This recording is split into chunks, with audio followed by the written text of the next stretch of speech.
مفتی ابو محمد صاحب, یہ جس طرح سے بچوں کی تربیت کا کہا, تو ہم بچے کو بچپن میں ناظرہ وغیرہ مکمل کروا دیا تو وہ وہاں پر رک گئی تعلیم, اور اس کے بعد بس یونیورسٹی تک دیگر کنٹینیو, اور تربیت بھی اس کے بعد پھر اللہ ماشاء اللہ. یہ بسم اللہ الرحمن الرحیم. جزاک اللہ, بہت شکریہ. بہت ہی اہم عنوان, اہم مقصد. اللہ تعالی ہمیں عمل کرنے کی توفیق نصیب فرمائے, سننے والوں کو بھی سنانے والوں کو بھی.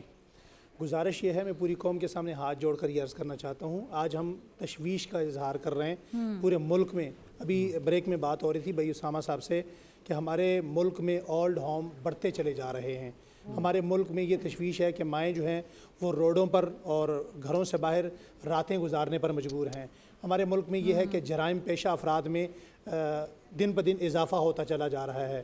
تو سوچنے کی بات یہ ہے کہ یہ جرائم پیشہ افراد آئے کہاں سے ہیں. بات یہ ہے کہ اگر آپ یہ چاہتے ہیں کہ ہمارے ملک میں جرائم ختم ہو جائیں, ہمارے ملک میں چوریاں نہ ہوں, ڈکیتیاں نہ ہوں, قتل نہ ہوں اور ریپ کے مختلف کیسز نہ ہوں, تو آج اپنی اولاد کی تربیت کرنی پڑے گی. نبی کریم صلی اللہ علیہ وسلم کی ایک بات موتی ہے, اور موتی بھی شاید بہت چھوٹا لفظ ہے. حضور نبی کریم صلی اللہ علیہ وسلم نے اپنی زندگی میں فرمایا تھا کہ 9 سال سے لے کر 11 سال کی عمر کے جتنے بچے ہیں ان کی تربیت کرو. افسوس یہ ہے کہ اس پر آج تک ہم نے غور نہیں کیا.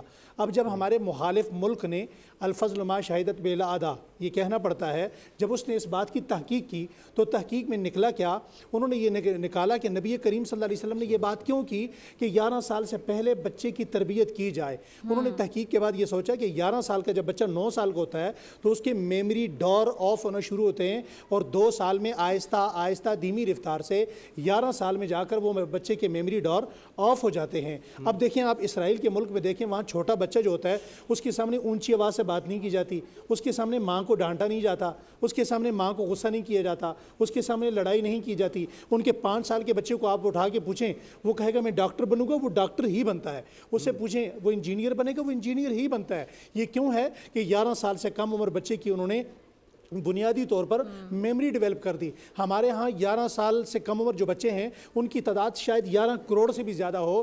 ہم نے آج تک اس بات پر کوئی فکر نہیں کی کہ نبی کریم سے کریں. نبی کریم صلی اللہ علیہ وسلم نے بنیادی طور پر جو بچوں کی تربیت کرنے کے لیے جو بات سکھائی وہ کیا ہے؟ فرمایا ادبو ثلاثہ خیالکم, فرمایا اپنی اولاد کو 3 باتیں سکھاؤ. حب نبیکم, اپنے نبی کی سب سے پہلے انہیں محبت سکھاؤ. وحب اہل بیت ہی, اہل بیت کی محبت سکھاؤ. وتلاوت الفرقان, اور اس کو تلاوت قرآن کا عادی بناؤ. آپ مدارس کی طرف, آج مدارس کی طرف بہت ساری انگلیاں اٹھتی ہیں, لیکن میں ان سے کہتا ہوں آئیے ہمارے مدارس کی طرف, وہ کسی بھی مسلک کے ہوں. آپ کو 5 سال کا 6 سال کا بچہ بھی رات کو سوتے ہوئے سے ملے گا. میں یہ بات اس لیے میں نہیں بتانا چاہتا کہ شاید وہ میرے اپنے گھر کی بات ہے کہ بچہ رات کو سوتے ہوئے صبح کا سبق سنا رہا ہوتا ہے, سورہ یاسین پڑھ رہا ہوتا ہے, سورہ ملک پڑھ رہا ہوتا ہے. آج ہم اپنے بچوں کو قرآن پاک کتنا سکھاتے ہیں؟ کسی بندے سے آپ پوچھیں اس کے بچے کو ساری زندگی کے لیے قرآن پاک کتنا آتا ہے؟ جی 1 مرتبہ نادرہ قرآن پاک پڑھایا تھا. بھائی یہ قرآن پاک جو ہے یہ مردوں کی کتاب نہیں, زندوں کی کتاب ہے, مقصد حیات ہے. اپنے بچوں کو اس کی تربیت میں لائیے. میں آخری بات کوٹ کرنا چاہتا ہوں, اگر آپ یہ چاہتے ہیں کہ ہمارے اولاد کی تربیت ایسی ہو تو ایسی تربیت کریں. اب سب سے پہلے ماں باپ کا جو حق اولاد پر ہے وہ 2 چیزیں ہیں جو حدیث سے ثابت ہے. اپنے بچوں کو ادب سکھائیں, نمبر 1. دوسرے نمبر پر حضور نے فرمایا اپنے بچوں کے لیے بیٹھ کر دعا کریں. اب حضور صلی اللہ علیہ وسلم کو دیکھا حضرت علی نے کہ وہ 3 بچوں کے لیے دعا کر رہے ہیں. حضرت عبداللہ نامی 3 بچے ہیں, بڑے ہو کے وہ حضرت علی نے فرمایا یہ بچے تینوں بڑے ہو کر کچھ بنیں گے. وہ کیا بنے؟ ایک عبداللہ ابن عمر بنے, ایک عبداللہ ابن مسعود بنے, ایک عبداللہ ابن عباس بنے. تو میں یہ جاننا چاہتا ہوں کہ اگر آپ یہ چاہتے ہیں, میں یہ چاہتا ہوں کہ میرے بچے ٹھیک رہیں, تو بچوں کے ساتھ آپ نماز پڑھیں, بچوں کے ساتھ آپ جھوٹ نہ بولیں, بچوں کے ساتھ آپ سچ بولیں. آپ خود جن کاموں سے باز رہیں گے آپ کے بچے بھی وہی کام کریں گے. اے نور خدا, نور بصیرت کی طلب ہے, رمضان کا صدقہ تیری رحمت کی طلب ہے.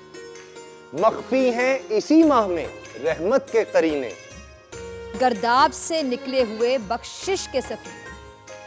گویا ہیں تیرے عشق میں ہم سب برابر, مجلس کو تو گلدستہ فردوس بنا دے.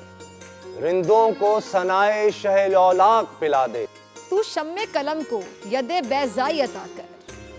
بچوں کو تو افطار میں تسلیم عطا کر. رمضان مبارک کی خصوصی نشریات رمضان میں بول, صرف بول انٹرٹینمنٹ پر. رمضان میں بول